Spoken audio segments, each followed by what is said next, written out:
Most of the time, propaganda is used to hide something or to mislead the public opinion or the target's opinion about something, or to straight up promote a lie in such a way that the targeted population, group, individual is unable to figure it out.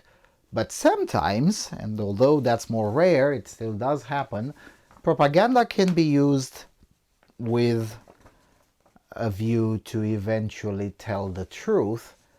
But before that, you need to prepare the target audience for that truth in such a way that that truth doesn't reflect badly on you or your system or your leadership, and also doesn't trigger an extreme reaction that may be harmful for you, the source of propaganda. So in this episode, we'll look at exactly that kind of propaganda, because in the previous episodes, we looked at the funnier versions. Let's explore.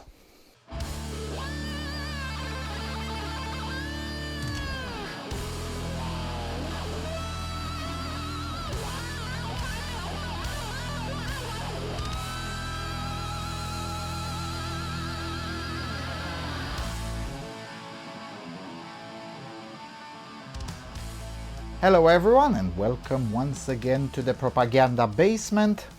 So as I was saying, this time around we're gonna look to a kind of propaganda that you wouldn't expect to see, which contains basically entirely the truth, but it is on a certain background.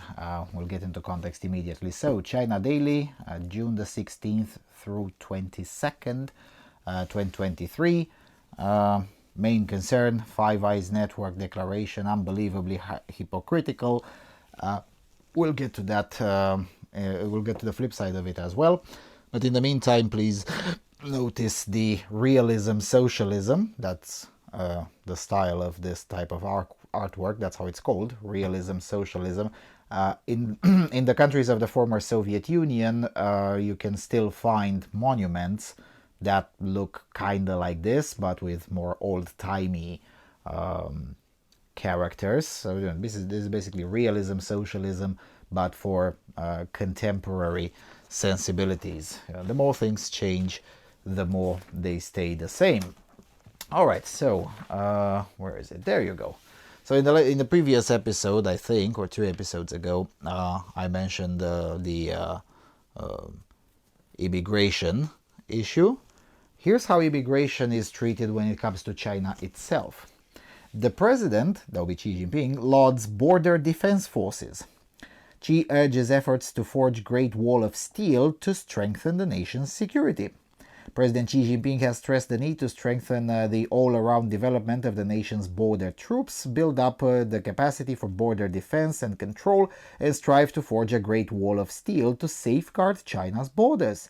Xi, who is also the dictator, made the remarks on June the 7th as he surveyed China's border management and control and the development of its border troops in the Inner Mongolia Autonomous Region. He listened to the briefings from the People's Liberation Army, the Border Defense Brigade stationed in the Inner Mongolia, and the Inner Mongolia Military Area Command. Xi praised the long-standing role played by the region's border defense in building a solid security barrier on the northern border of the motherland. Since the 18th CPC National Congress in 2012, China's border troops have strengthened their training and combat readiness, resolutely safeguarding security and stability in border areas, and effectively protected the nation's sovereignty, security, and development interests, he said. He emphasized the importance of the border regions in national governance, saying that border defense is a major issue related to China's sovereignty, territorial integrity, and its reform, development, and stability. Xi highlighted the importance of ideologically and politically strengthening the military and making persistent efforts to use the party's innovative theories to build unity and strengthen the armed forces. He called for the nation border troops to focus on their missions and tasks, to strengthen their training and combat readiness, improve their fighting capacity, blah, blah, blah. You will notice that there's a suddenly very different tone than in the newspaper where I read to you about the World Refugee Day. That's where suddenly, when it comes to the borders of Europe, liberalism über alles. That's what China Daily tells us. When it comes to the borders of China, then they all suddenly sound like pretty much anyone sane on national security anywhere on the planet. That is to say, we are a country, we have a border, and it should be very well protected because that's why it's called a border. So, yeah, always keep that in mind whenever you're having discussions about border security. You always ask these people, have you tried illegally immigrating into China or Mexico for that matter?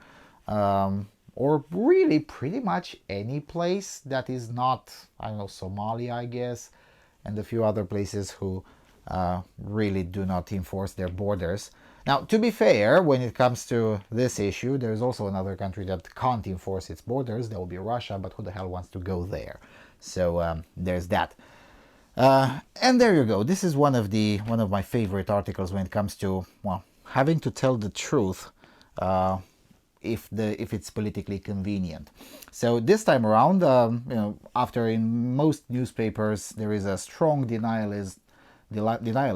strong denial of any problems when it comes to the economics of China, but when it benefits China, then it suddenly tells the truth, and the truth being that China is still a developing country. U.S. effort to strip nation status in international organizations derided as a political move. Do glittering skyscrapers, extensive high-speed train networks, and a sizable economy, among other accomplishments, suffice to make China a developed country? A panel of global experts tracking the country's development said in an overall economic boom is usually an unreliable gauge. This is especially true for a country as populous and expansive as China, because general prosperity can mask regional imbalances and urban-rural inequality. Okay, but this is true everywhere else as well. China is still very much a developing country, said Wu Haitu, a researcher of poverty issues at Zhongam University of Economics and Law in Wuhan. The gross data in many cases do not reflect real problems, and the country's real strength is often reflected by the level of balanced economic development. Ashwani Muthu, Director General of New Development Bank's Independent Evaluation Office, lauded China's incredible progress over the past decades, but noted that more work needs to be done in several areas, especially in addressing rural-urban inequality. Siddharth Chatterjee, I think, the UN resident coordinator in China, said the country, with its 1.4 billion population and a large territory, is still very much an upper-middle country by the World Bank standards. While it's done very well in ending poverty, there's still parts of China that need to progress along with the UN family, he said. The development experts made the remarks in response to a recent legislative effort by members of the U.S. House of Representatives to strip China of its developing nation state status. The legislation ending China's Developing Nation Status Act was passed by the Senate Foreign Relations Committee on June the 8th and would require the Secretary of State to pursue changing China's status as developing nation in international organizations.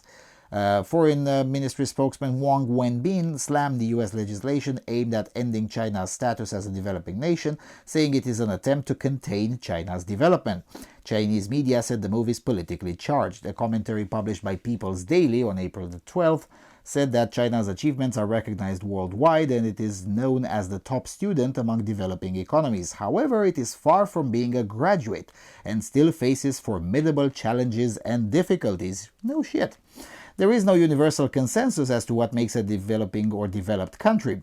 For example, the World Trade Organization allows countries to self-declare. However, there are some economic benchmarks employed by international organizations to decide a country's development status, and China still lags behind developed countries in most of those. Really? I thought that's Western capitalist propaganda. For example, China's per capita GDP last year was 12,741, according to the National Bureau of Statistics. That is around 1/5 of the average level in developed economies and 16.6% of that in the United States. China is also a developing country by World Bank standards. China is also considered developing based on United Nations Human Development Index. It ranks 79th globally as compared to 21st for the US. Despite rapid gains in rural earnings due to stepped-up anti-poverty efforts over the past decade, official data show that the average rural disposable income, which was about 20,000 yuan, which is 2,800 bucks per capita last year, was still just half of the level of its urban counterpart. Wu, the Wuhan-based professor, said that the imbalance between the country's eastern and western regions is still more notable. The GDP of China's eastern region, which includes the country's economic locomotives such as Beijing and Shanghai, was 62 trillion yuan compared to just 25 trillion yuan in the country's western region, which includes Guizhou province and the Xinjiang Uyghur Autonomous Region. Yeah, all of this is true, but you will notice that you only get the truth whenever it is convenient. And this is something that probably hasn't been exemplified enough, not just when it comes to China, it's true when it comes to Russia as well, and it's true when it comes to Western countries as well. Sometimes you can use propaganda to deliver the truth, but in such a way that you prepare the audience to receive that truth. So in this case, the issue is not the insufficient development of China. The issue is not that maybe the CCP's leadership has failed to deliver on its promises. No, the framing is the US is at fault, they're keeping us behind, and look what they're doing now when in reality we're still kind of poor and they keep on insisting that we're rich. Now please don't mention today that we're also claiming to be their peers, because you know the logic of the American legislation is, hold on a second, these guys claim to be our peers, claim to be our rivals. Okay, fine. Then in that case, they're definitely not a developing country, and as a result, shouldn't be getting some of the leg ups and I don't know, passovers, I guess. You just ignore some shortcomings of certain countries if they're still regarded as developing. Right? You don't evaluate them exactly by the same criteria because, well, if it's a developing country, you understand that there are certain limitations that do not exist in developed countries, right? And in this case, upgrading China from developing to developed would subject China to all sorts of evaluations that would be highly inconvenient for the CCP, politically speaking, first and foremost, but also economically. So as a result, weighing the options, some CCP strategists said, okay, fine, we're going to tell some truth about just how bad things really are in China, but in the context of USA man bad. So yeah, keep this in mind every time you find some xenophile, some shill, and they try to claim that, China is poised to surpass the United States, really, with a median income of 15-16% of the one of the United States. I don't know, man. Maybe it will happen. I just don't think it's going to be this century. And then right the next page is the category of, is this a joke? Xi Jinping, please improve the human rights governance. President urges global actions amid challenges, says China is willing to jointly build a better world. President Xi Jinping said on June the 14th that China is ready to work with the rest of the world to push for greater fairness, justice, reason, and inclusiveness in global human rights governance and to promote the building of a community with a shared future for mankind. He also expressed China's willingness to work with other countries to act on principles enshrined in the Vienna Declaration and Program of Action and jointly build a better world. Okay. The human rights governance faces several challenges. Xi said that China stands for safeguarding human rights with security and respecting the sovereignty and territorial integrity of every country.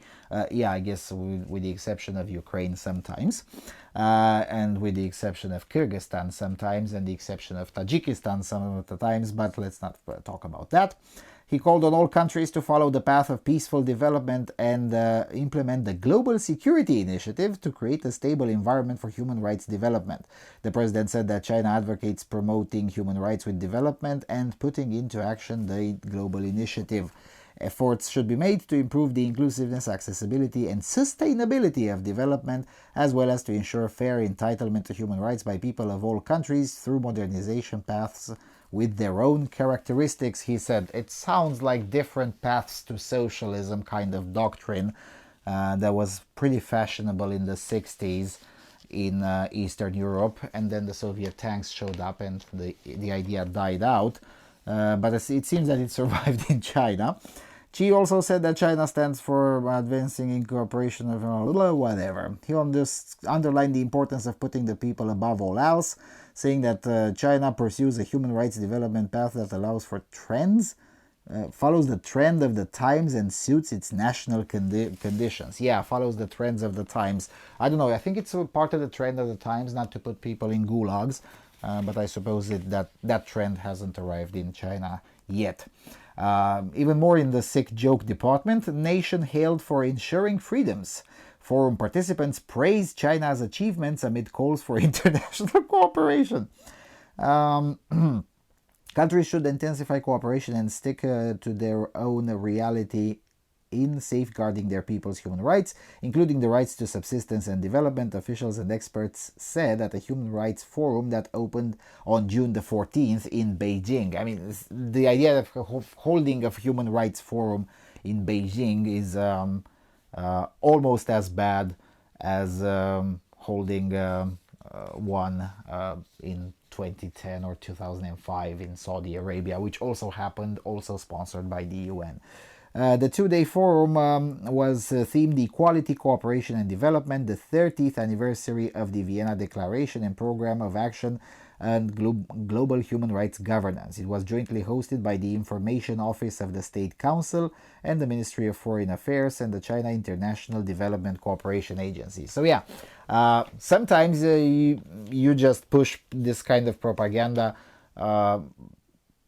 just because you can. I mean, this is demoralizing stuff. But again, think of it from the perspective of the reader who doesn't know a lot of details about China. So on one hand, you see this, right? So, you know, there's some border, there's a new green growth, almost some acknowledgement that there's kind of a bit of a poverty in the country and the things aren't going that well.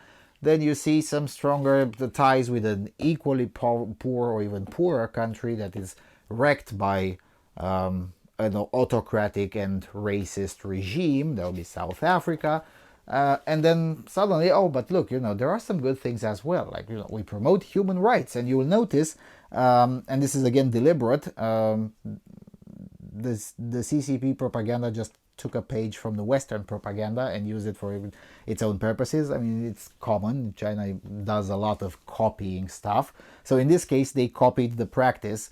Just like in Western propaganda, same is true in Chinese propaganda, you never see a definition of human rights. They'll never tell you what do they mean by human rights. Okay? So it is always kind of implied. In this case, it's implied via development. So it's a normative materialist view of human rights, whereas in the West, it's always implied that it comes with extremist, far left type of policies that are deeply unpopular everywhere on the planet. But it's the same kind of mentality. You just never say, you just say human rights, and everyone is expected to just know exactly what you're talking about. And there is also in this newspaper, I didn't find it important to put in this show, but a lot of these newspapers that I do have from China Daily publish a lot of panic porn about the Fukushima plan. The reason is because, well, it's just another example of panic porn that didn't pan out, and it was there just for pressuring Japan, essentially. This was a negotiating tactic with Japan. So here's another example that is also congruent with the theme of this episode, namely to use propaganda to tell the truth, but by first preparing the audience, the intended audience, in such a way that you get the best reaction possible from that truth. So, tackling demographic challenges. China must step up socio-economic response amid low fertility rate and population aging. And this whole article is entirely technocratic. It doesn't have any value judgment. It's entirely technocratic about fertility rate, comparison with other countries. Not very dissimilar to the one that I did during the series that I called Demographics and Fertility. And some would be tempted to ask, well, why do that? Well, because the CCP tried really, really hard every single other possible approach, and just nothing worked. So now all that's left is just tell the truth. This is another reason for why sometimes you will have to tell the truth. You already tried every single other propaganda approach, and it didn't work. So what you're left with is try to tell the truth and maybe start making an argument from that. Considering that it's been almost 2 years since the publication of this article, and even more so about 4 years, since 2021, since China liberalized everything related to fertility in a desperate attempt to increase the total fertility rate of the country. No result, or things just continue to get worse and worse. I'm tempted to conclude that not even this works. And that's also not a surprise, because there is no socio-economic response to fertility. Just as I was trying to explain in the Demographics and Fertility series, demographics is not an economic problem. It's a values and mood problem. And you don't tackle values and mood problems with more money or with socio-economic policy. I mean, you can try, but there's very little chance that they will work. And even when they do, they may work only for a short period of time, and then you have to adjust it even more. And it's a losing battle. If you want to tackle fertility, normative materialism is not only ill-equipped for the task at hand, but may actually be a hindrance. So yeah, that will be pretty much it for this episode. So yeah, sometimes you use the opportunity. I mean, sometimes you can read the actual truth about China in China Daily, but only if the current political project requires it, and only in the context that is as favorable as possible for the regime. So we'll acknowledge that China is kind of poor if we can frame it as USA man bad. We'll acknowledge that the fertility crisis in China is real, and it's far worse than anywhere in the West, or really anywhere in the rest of the world except South Korea. But only in the context of normative materialism. Line goes up. Let's not talk about the fault of the CCP, or the fault of CCP's policies, or maybe, dare I say, the values of the CCP, which are increasingly incompatible with fertility, because, well, you get a truth. You don't get the full truth, because this is still China Daily. So yeah, that'll be pretty much it. Thanks a lot for watching. If you like this kind of content, please do consider a donation. Don't forget to subscribe, and I will see you all soon on the Freedom Alternative.